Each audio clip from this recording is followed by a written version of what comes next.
Hi everybody, it's Ed Langen. I hope all is well wherever you are. This video is about the pocket watch and self-worth. It's a wonderful story. I really like it. I hope you like it too. With the birth of his grandson, a father goes to visit his son and brings along a pocket watch that belonged to his father. And he shows it to his son and he says, I would like to find out the value of this. So would you mind taking it to a couple of places and asking him what the value is? And the son says, sure. And the grandfather gets to play with his grandson for a while the father goes out and finds out the worth of the watch. So the first place he goes to is a jewelry store, and the guy in the jewelry store looks at it and says, it's an old watch. There's some gold in it. There's probably some gems in the mechanics of it. I'll give you $100 for it. Okay.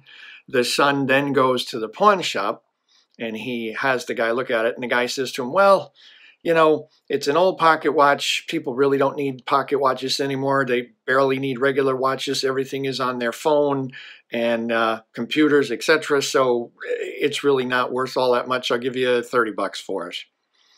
He goes back and he tells his father about the two places that he went and the information he's got.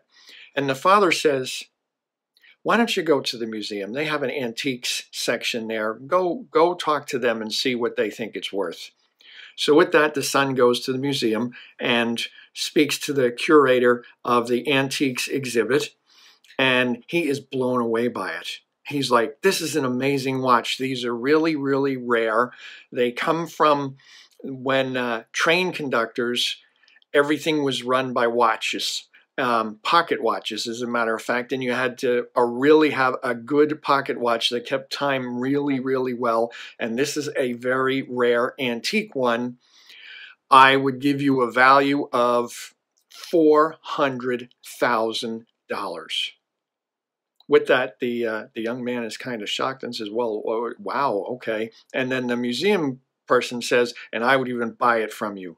So with that, he goes back and he talks to his father and tells his father, he said, the man at the museum said the watch is worth $400,000. The father smiles at his son and says, I wanted to show you that the world is going to try to put a value on not only things, but on people, on you, if you let it. People who don't know their value settle for less than they are worth.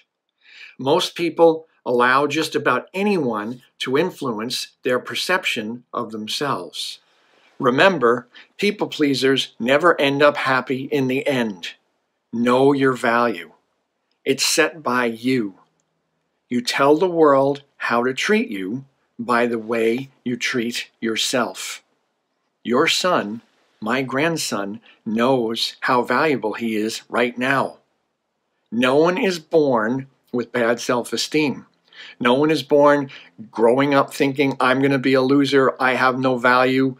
Someone has to teach them that. The world is going to try to teach you otherwise, to teach you that your value is lower than it actually is. The watch is to remind both you and my grandson how valuable you really are.